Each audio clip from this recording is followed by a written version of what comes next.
homies, and welcome back to the channel. I've got a fun little shopping video for you guys today, all about what I would consider to be my new home essentials. So you guys know we just moved into our new build home. We've been absolutely loving it. This is the second home that Ira and I have built. And before that, we moved around quite a few times. I lived in many apartments over the time of being a college student, and then after I graduated and moved to Texas. So I'm no stranger to having to buy things for a new house, a new apartment, starting fresh in a new space. I made a list of all the things that I consider to be my new home essentials. These are all things that are either already in my cart, already on the way, or sitting on the counter waiting to be unboxed the moment that we set foot in our new house, because it's just always nice, number one, to have a little bit of new things to get excited about, and then number two, some of these are things that you don't really think about needing when you move into a new space, but when it comes time to actually use the item, you're like, oh shit, we definitely don't have one of those. So I'm gonna walk you guys through what I found to be the most important items to have when you're getting set up in your new home. First thing on my list is definitely the window treatments. I hate moving into a new space with nothing on the windows and feeling like a fish in a fishbowl, where all of my neighbors can just constantly look in and see me inside the house, just like living my life. Especially during move-in, because you know, you're up late, you're unpacking boxes, the lights are on inside, but it's dark outside, which means that everybody can see in. So two types of window treatments that I bought for this house. The first one is going to be our smart shade. If you've never bought window treatments before, they do tend to get kind of pricey. So it's definitely something that you want to budget about and think about before you move in, so that you're not stuck having to spend a ton of money that you weren't expecting to spend. I kind of walked you guys through and showed you the window shades that we're going to be using for our primary bedroom and our living room. Before we even closed on the house, we got these roller shades from Smart Wings. They are automatic shades, so they come pre-programmed to the remote control, but they also have smart capabilities, so they connect to Google Home. I'm gonna be completely honest, we have been having some issues with our shades, so stay tuned for a future video all about the smart home products that we've been using so far, because yeah, just wait for the review. I do, however, love the way these look. I love the way they operate with the remote control. It is really nice just having something that's connected to a remote control, so that we can just use that to put the shades up and down twice a day, every single day. Doing it manually just kind of gets annoying. They are super pricey though. They can be really expensive, which is why I said got to make sure that you fit it in the budget. But for the other rooms that we don't really go in as often, for our spare bedrooms, we've just installed these temporary paper shades. So I like the fact that they look like honeycomb shades, like real window treatments that you can buy and are nice, but they're actually just made out of paper. Really inexpensive. They are manual, so you do have to, you know, crunch them up and put them up at the beginning of the day and then let them back down at night. But for rooms that we don't go in that often, and it's just not really in the budget to put real window treatments in those rooms, these work perfectly fine. We had the black version of these shades in our last house when we first moved in, and we kept those up for, I don't know, weeks, maybe months. They have an adhesive right at the top of them, so you just stick it to the inside of your window casing, and then when you're ready to take them down and install something different, you don't have to worry about filling in any old holes or anything. So these are super helpful for when you're first moving in and don't really have a ton of money to spend on window treatments. Next on my list is all of our bathroom accessories. So when we moved into this house, we didn't even have shower curtains. The builder left the shower curtains for us, but they weren't installed. And honestly, I didn't really like them anyway, so I'm kind of glad that they didn't install them. They were just these cheap, super flimsy, super thin chrome rods. So I replaced them with these matte black rods from Amazon.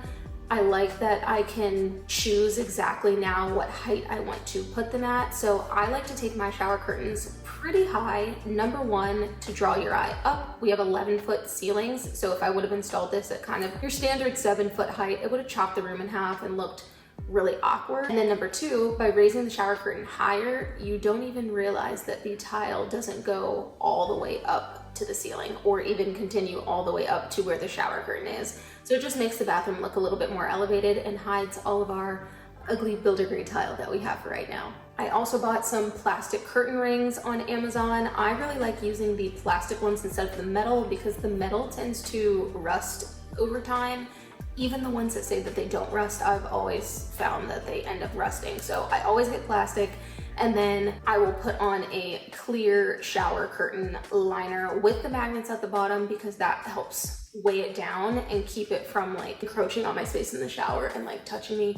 I don't know about you guys, but when the shower curtain touches my arm when I'm in the shower, major ick.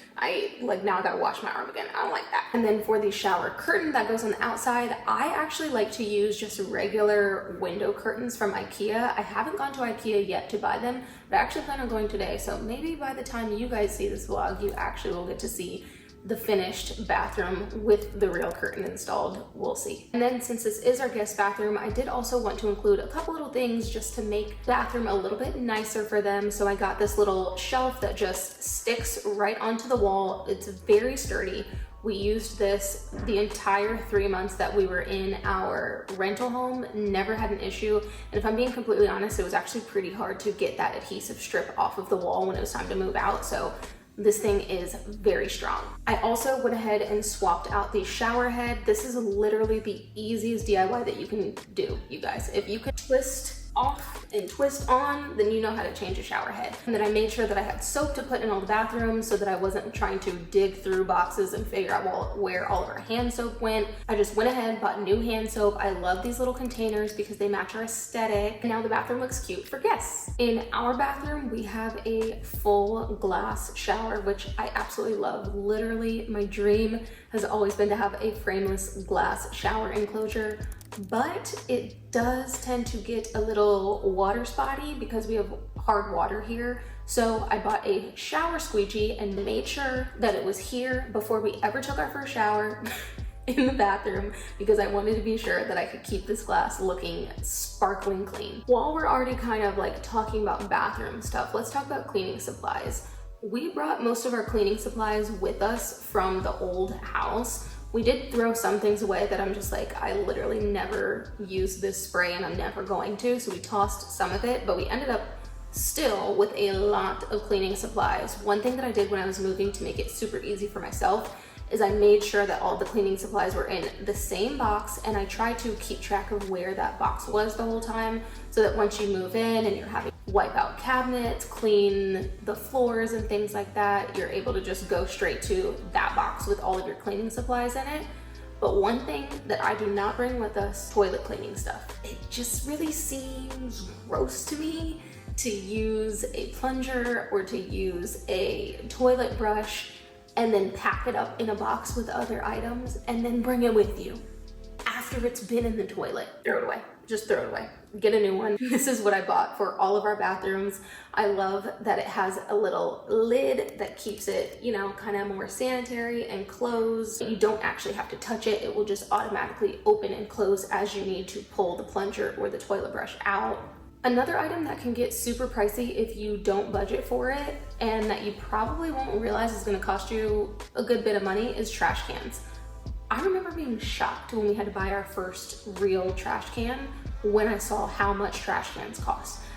I was just thinking maybe like $20, $30. Baby, these trash cans are $100 plus. But I will tell you, having a good trash can, it just looks better. It really does. Having an automated trash can that doesn't look like an eyesore in the middle of your kitchen, worth it, you know? So when we had an apartment, we had a Simple Human trash can. I absolutely love their products. I feel like they make a really quality product that lasts. We still have that same trash can now almost, I don't know, 7 years later. My favorite ones are definitely the automated, so that it's like a hands-free experience. You don't have to put down what you're trying to throw away. The trash can will just open right up for you. But in this house and in our last house, we actually opted for a trash can pull-out in the cabinet. So in my video all about the kitchen renovation, I will share with you guys more about our trash can pull-out.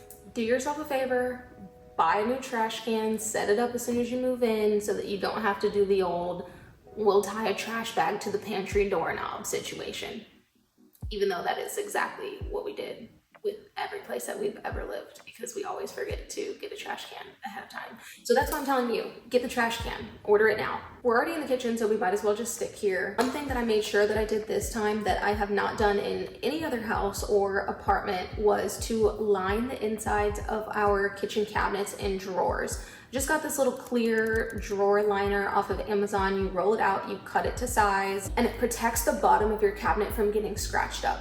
In some of our cabinets and drawers, I didn't do this because I just didn't really feel like it would be necessary with the different organizers that I'm putting in there, but specifically for our drawers that hold our bigger pots and pans and like the cast iron ones, those scratch up the cabinets real bad. When we were moving out of our last house, I was like, oh shit, maybe I should align the cabinets. So I made sure to do it this time. You can also use this to line your pantry shelves because those tend to also get really scratched up with different, you know, bins and food and everything going in and out of them. I skipped doing our pantry, but it's because I'm going to renovate the pantry later, so I wasn't really all that concerned about it. I don't know why I never really thought about this, but houses don't come with fire extinguishers. I've never gotten into a situation, thankfully, that we've needed to use a fire extinguisher, but when I think back, it does kind of scare me that in our last house, we never had a fire extinguisher. So moving into this house, especially because we now have gas, it's like an open flame, I made sure that we were going to have the proper fire safety equipment. So I bought these little fire extinguisher sprays. It's a lot more easy to maneuver and to use because it's not this big giant extinguisher, and it lasts a lot longer.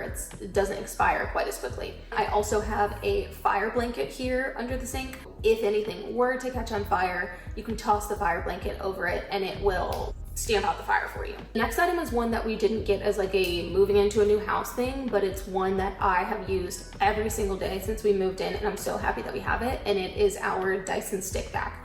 Pretty sure you could really get any stick vac as long as it's a good one, but we absolutely love our Dyson. Like I said, I use this thing every single day to vacuum our floors. I prefer vacuuming instead of sweeping most of the time because it's just a little bit faster. It's cordless, it's super easy to clean up messes, and especially as you're moving things in and out of the house, you're going back and forth to the garage, as you're getting tools and setting up furniture, you're tracking in more like dirt and grass and things than you realize. So being able to just quickly vacuum up the house every single night has been, I love it. And then the last thing on my list is to start yourself a house finder. This is something that I swore I was going to do at my last house, never did.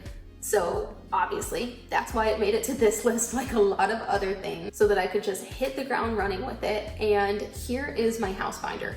It has all of our warranty information. Side note, make sure that you fill out all of the warranty things for your appliances. You just got a brand new house, comes with all these brand new things. Make sure you sign up for the warranty on it. This is where we keep all of that paperwork. It's where we keep our instruction manuals for different things like the air conditioning unit, the water heater, our ceiling fans that I just recently changed out. All of that lives in the house binder. I do need to get a bigger binder because this is one that I just already had, and as you can see, it's pretty full. So once I get a bigger binder, some things that I plan on adding to it is paint swatches. When I start painting different rooms in this house, I want to include a little swatch of what the paint color is with a list of where all the different paint colors go within the house. The builder contact list with all of the numbers and information for the plumbing company that did the house, the electrician that worked on the house.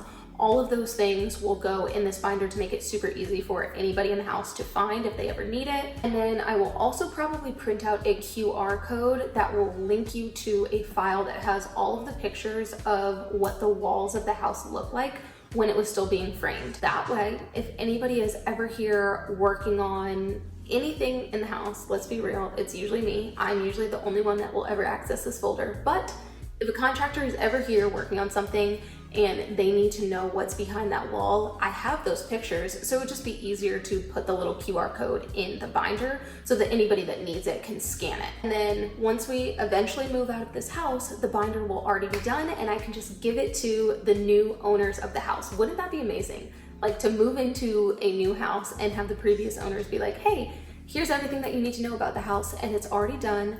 You don't have to stress yourself out about trying to do that while also trying to sell the house because you've been doing it all along this entire time. So you get to use it while you live there, but then the next person will also get to use it too. So that is my plan for the house binder, and that pretty much wraps up all of my new home essentials. Hopefully there were some things on this list that you guys found helpful. Hi, Editing Kayla here.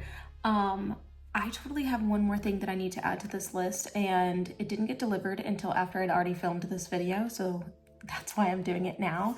But I really need to share this with you guys because it's amazing. So I got this extra tall step stool from Amazon because we have 11-foot ceilings now, and in our last house, the ceilings were only 9 feet tall. 10 feet tall. I think they were 9-foot ceilings. So we need a step stool this tall. I will show you guys our old step stool also, but like I said, got this one specifically for tall ceilings.